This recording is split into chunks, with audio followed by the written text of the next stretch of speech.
President of the United States, Donald J. Trump, accompanied by Kevin Warsh.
No, I thought that was for me. I was very unhappy. I looked around and I saw they're all looking at you. I was not happy about that. That's amazing. That's an amazing, amazing audition. And I'll tell you what, it's you have the most important business people and political people that you can possibly have in one room. That soon will be a much larger room than this. We'll have a room substantially larger than this, which we really do need, because we would have had 5 times this crowd. Everybody wanted to be here to be with you, and it's an honor. And today I'm thrilled to welcome you to the White House, the most beautiful building. I love this building. We fix it up all the time. That's the real estate business in me, and it's in tippy-top shape finally. But for the swearing in of our new chairman of the Federal Reserve Board of Governors, Kevin Warsh. Kevin?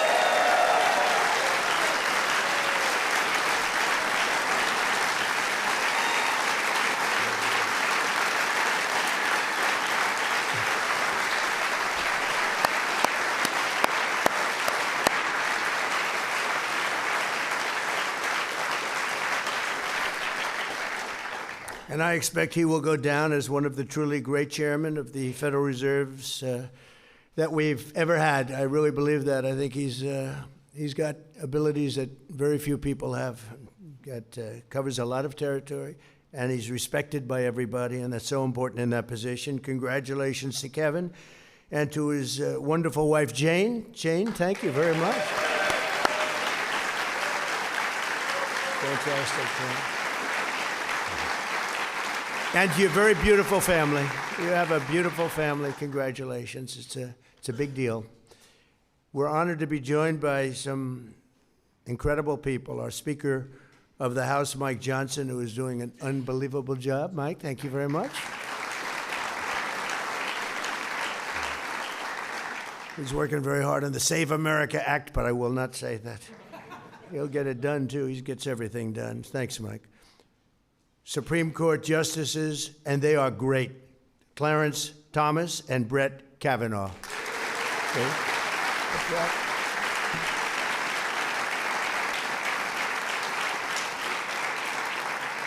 Secretary of the Treasury, he's like central casting, Scott Bessent.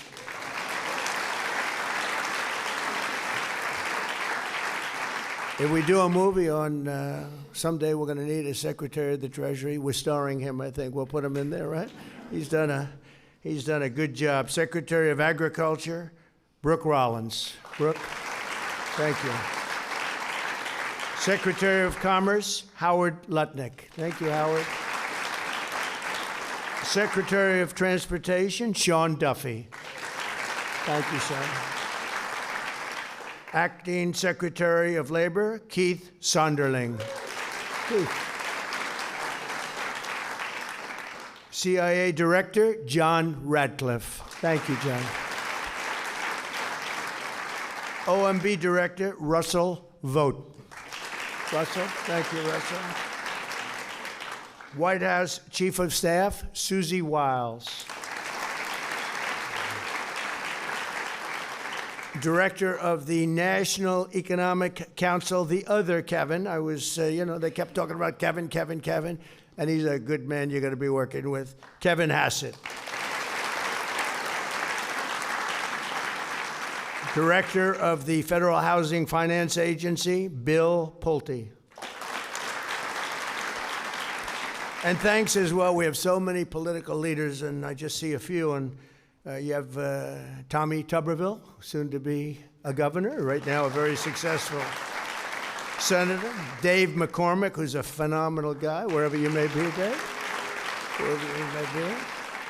Andy Barr just had a big win. He won by 40 points. Where's Andy? Congratulations. That was a big win, Andy. I'm proud of you. Did the endorsement help? Dan Muser, my friend, who's a fantastic congressman. Dan, thank you very much. Elise Stefanik. Elise. Hi. And a highly respected guy, another friend of mine, French Hill. Thank you, French. Also with us, former Vice President Dan Quayle. Haven't seen Dan Quayle in a long time. Where's Dan Quayle? Wow. You look good. You look good. That's nice to see you, Dan. Very nice. Former Speaker of the House, Kevin McCarthy. Kevin. Good guy.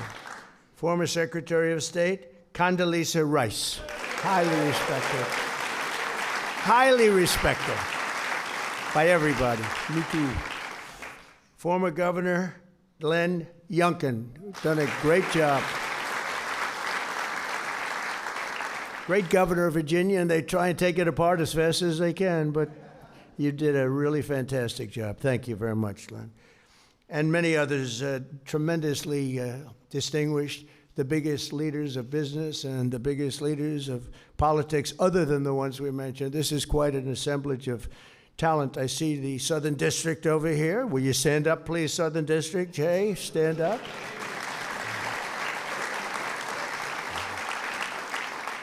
And I don't know if our acting Attorney General is here. He's pretty busy. He's kept very busy. So if he is, or if he isn't, I'll just tell you he's doing a very good job working together, right?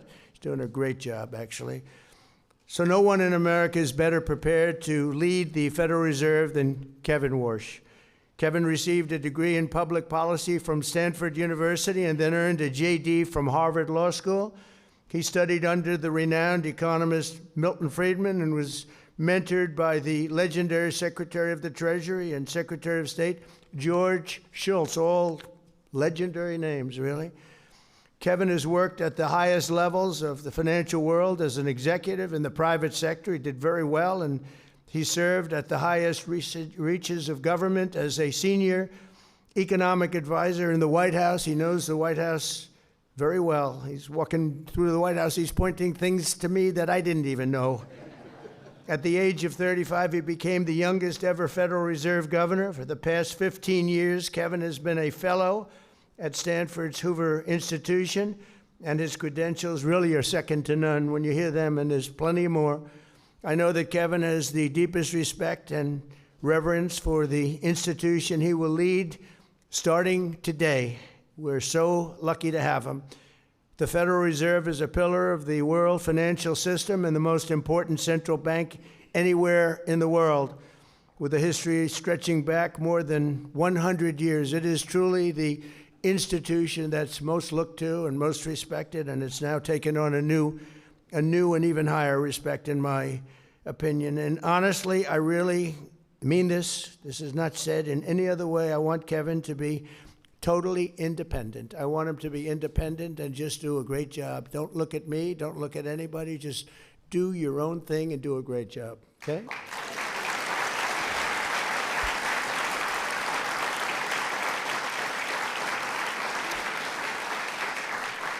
Unfortunately, in the eyes of many, the Fed lost its way in recent years. It became distracted by concerns far removed from its core mission and mandate, drifting into matters such as climate policy and DEI initiatives, with the Fed straying from its mandate while the last administration blew out the deficit Americans suffered the worst inflation that we had in history. It was the worst inflation we've ever had. As you know, some people say you're wrong about that. It was only in 48 years, but I think 48 years almost sounds worse. The worst inflation we've ever had, so it made it very difficult. Kevin has spoken often about the need to restore the Fed's integrity by returning to a proper focus on its two functional and really fundamental responsibilities: maintaining price stability and low inflation, and achieving full employment. And we talk about it, we've talked about it often.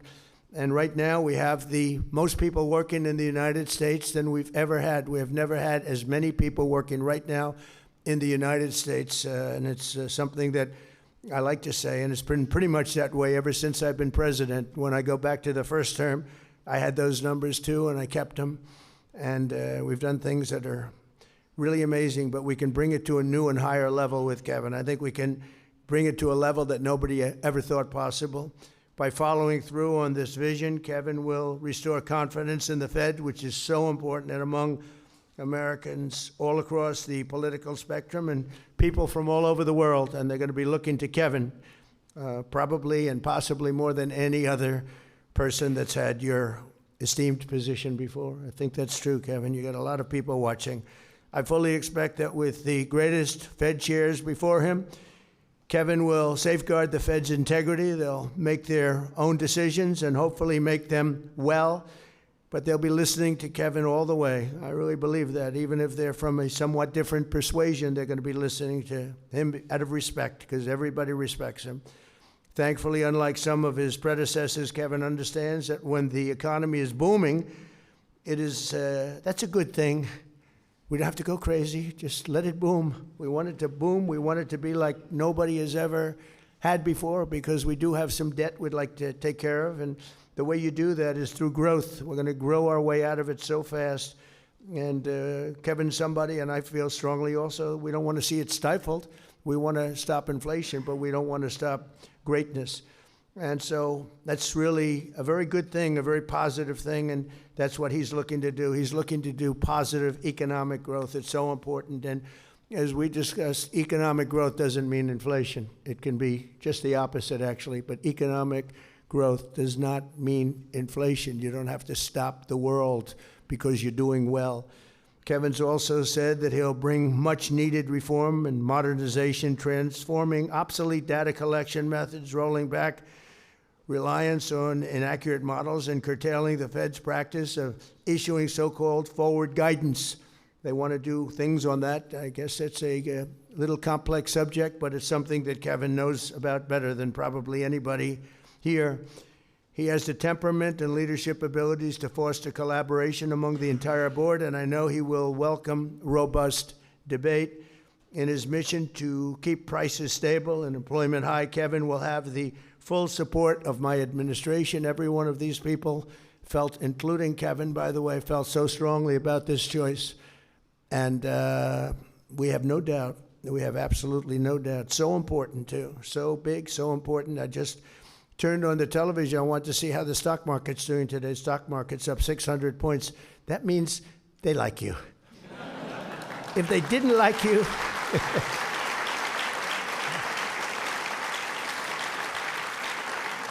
it's actually up to 50,702. So that's as of about 12 minutes ago. Now, who knows? But I think it can only go up. I think with you, it's only going to go up. That was a number that nobody thought was reachable during my entire 4 years. If you look at some of the great pundits, they said, well, 50,000 would be impossible during the 4 years, but sometime after, we hit it in the first year, but now we're really hitting it. And think of it, it's up to 50,702.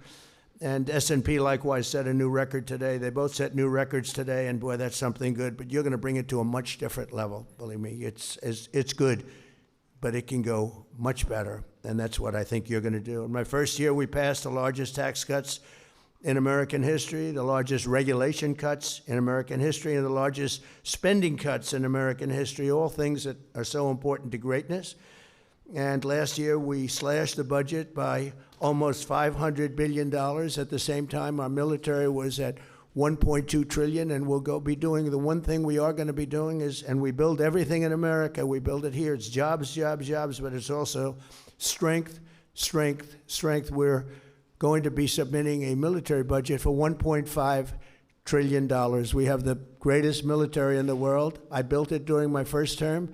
I didn't know we'd be using it so much in my second term, but they gave away a little bit of it during somebody else's term, foolishly, but it's a very small part relative to the whole. But we have the greatest military in the world. I was with President Xi, and I said to him, we have the greatest military in the world, and he actually didn't agree. We had a great meeting. He actually didn't disagree with me on that very much, I will tell you. But we really do. What we've done in Venezuela, you see, what we've done to Iran. Iran is dying to make a deal. We'll see what happens, but we hit them hard. And we had no choice because Iran cannot have a nuclear weapon. They cannot have it.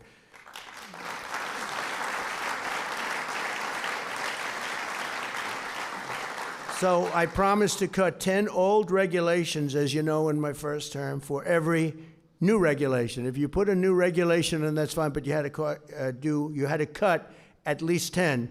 And so far, and I did that. It was actually 1 to 12, so I did a little bit better. So far, we're blowing it away this year. So far, it's 1 for 129. In other words, we're cutting 129 regulations that we put in, so that's music to your ears. We don't even have to go through Congress for that. It's a lot easier. If I do it, it's a lot easier. But all of these actions are aimed at lowering costs, creating jobs, and driving economic growth.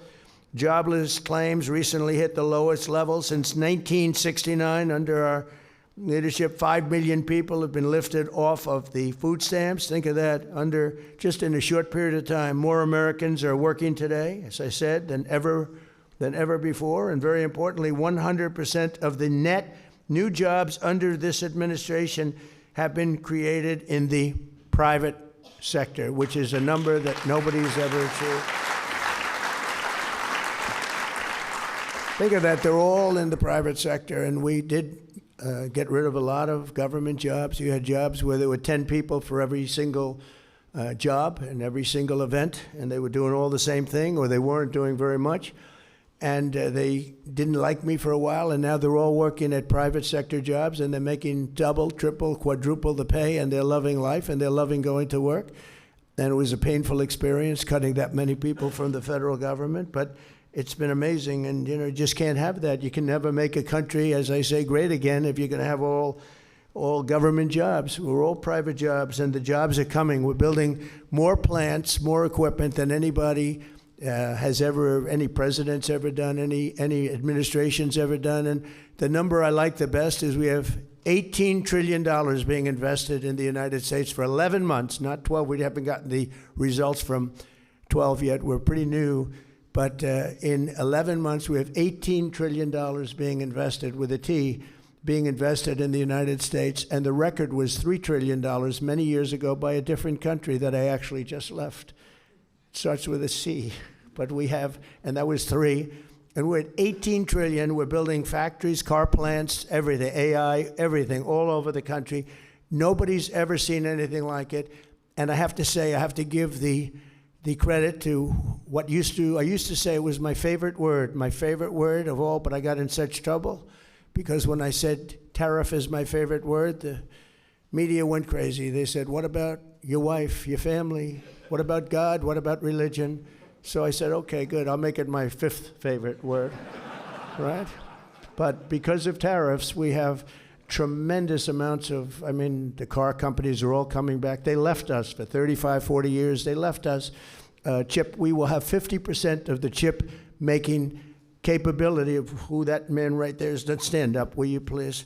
But is that right? We're going to have 50% by the time I leave office, and maybe more than that. They're moving in from Taiwan, they're moving in from other places, and they're building in Arizona in particular, in that particular case. But between the auto plants, we have more auto plants under construction now than we've ever had before.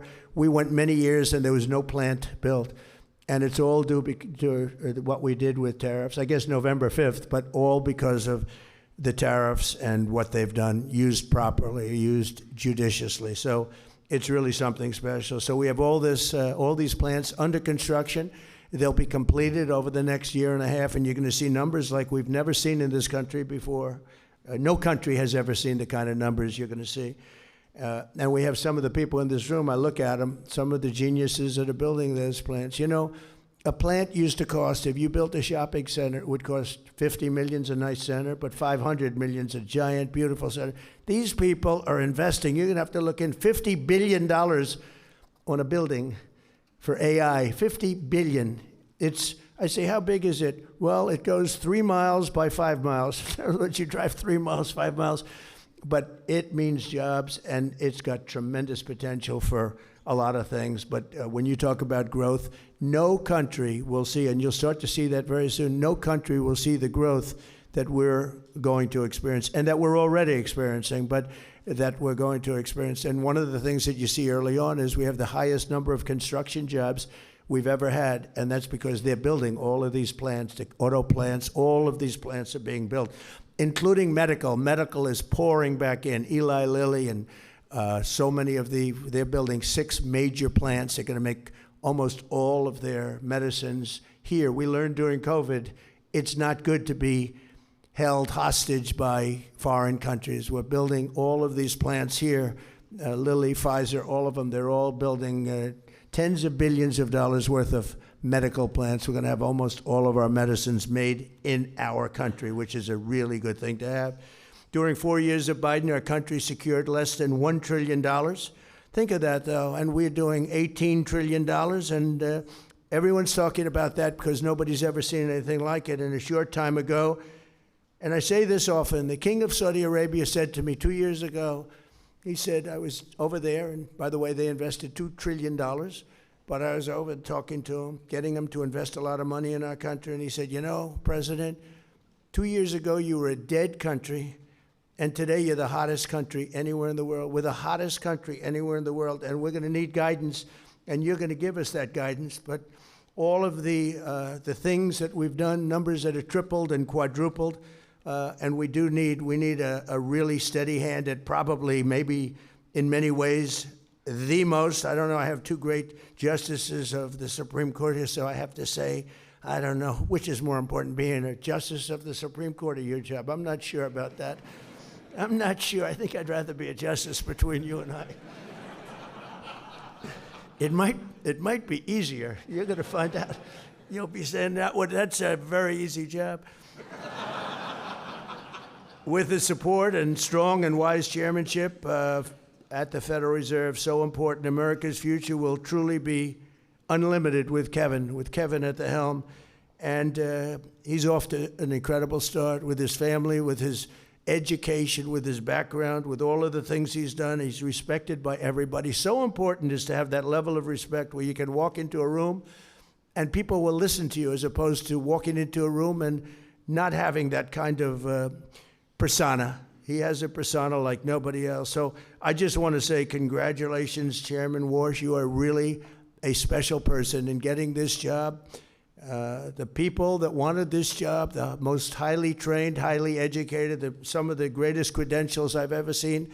And as far as I'm concerned, nobody was even close. And I just want to congratulate you. And I'd like to ask, if I might, Jane to step forward, and our very highly respected Justice Clarence Thomas to come up and swear in, give him a good oath if you would care, because Clarence, we need a really good oath delivered here. Okay, thank you very much. Thank you. Please. I do solemnly swear I, Kevin Warsh, do solemnly swear that I will support and defend the Constitution of the United States that I will support and defend the Constitution of the United States against all enemies, foreign and domestic, against all enemies, foreign and domestic, that I will bear true faith and allegiance to the same, that I will bear true faith and allegiance to the same, that I take this obligation freely that I take this obligation freely without any mental reservation or purpose of evasion, without any mental reservation or purpose of evasion, and that I will well and faithfully discharge and that I will well and faithfully discharge the duties of the office on which I'm about to enter. the duties on the office upon which I'm about to enter. So help me God. So help me God.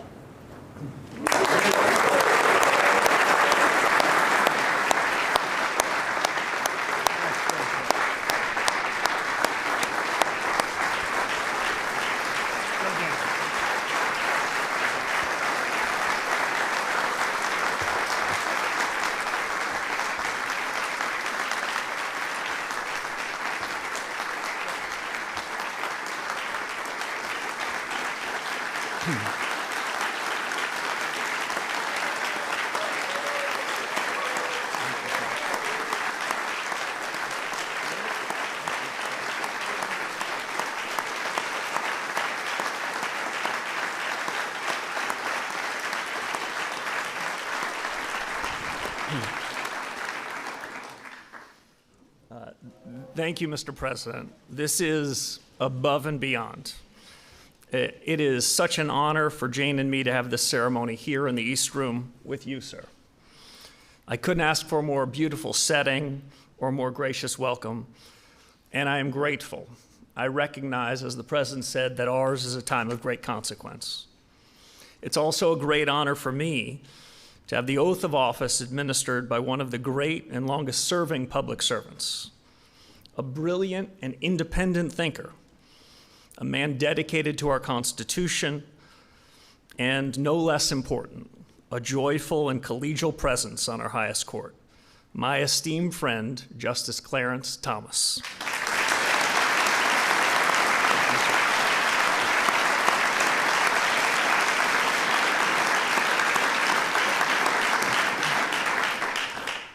Now, Justice Kavanaugh is here as well. We served as young staffers a full generation ago in this building, and I shouldn't be speaking for another justice, but I will tell you something that I always felt, that Justice Kavanaugh and I felt the majesty of this place where we're now sitting. And we counted ourselves blessed and grateful to serve the nation we love and to do it in your building, sir.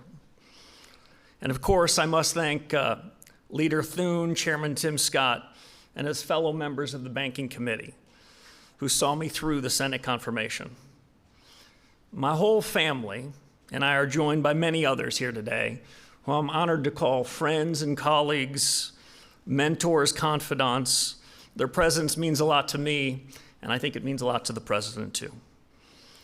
It's the honor of a lifetime to be called back into public service. And with this oath, I've accepted a high and solemn responsibility.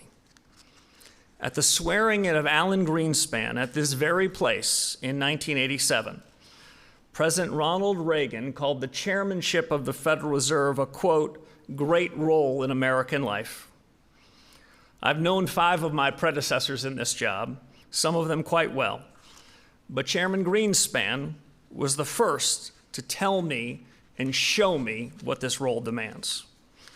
He recently marked his 100th birthday, and although he can't be here, I'm thinking about him today too. Like Alan, I intend to fill the role of chairman with energy and purpose, just the way Chairman Greenspan did, faithful to the mission and the very best traditions of the Fed. As you demonstrate, Mr. President, every day, energy and purpose are how big obstacles are overcome. Your greatest ambitions are for America, for what free people can achieve when they have the chance. And while I'm not naive about the challenges we face, I believe, Mr. President, these years can bring unmatched prosperity that will raise living standards for Americans from all walks of life. And the Fed has something to do with it. Our mandate at the Fed is to promote price stability and maximum employment. When we pursue those aims with wisdom and clarity, independence and resolve, inflation can be lower, growth stronger, real take-home pay higher, and America can be more prosperous. And no less important, America's place in the world more secure. To fulfill this mission, I will lead a reform-oriented Federal Reserve, learning from past successes and mistakes both, escaping static frameworks and models, and upholding clear standards of integrity and performance. Today marks a return to an institution that I do in fact cherish. It was nearly a generation ago, at another time of great consequence, that I worked with some outstanding public servants at the Fed, both here in Washington and at the reserve banks. My goal now is to create an environment in which the best people can do their life's best work, and to face every challenge in the spirit of common purpose and devotion to the national interest. In a word, to excellence. These duties are now mine, Mr. President, because of the trust you have placed in me. I accept them with gratitude and will strive every day to serve our fellow citizens well. And in final, I'll just say I'm going to look around and try to hold on to this special moment. But after we leave this stage, the real work begins. So let's begin that work. It's an honor. Thank you again, Mr. President.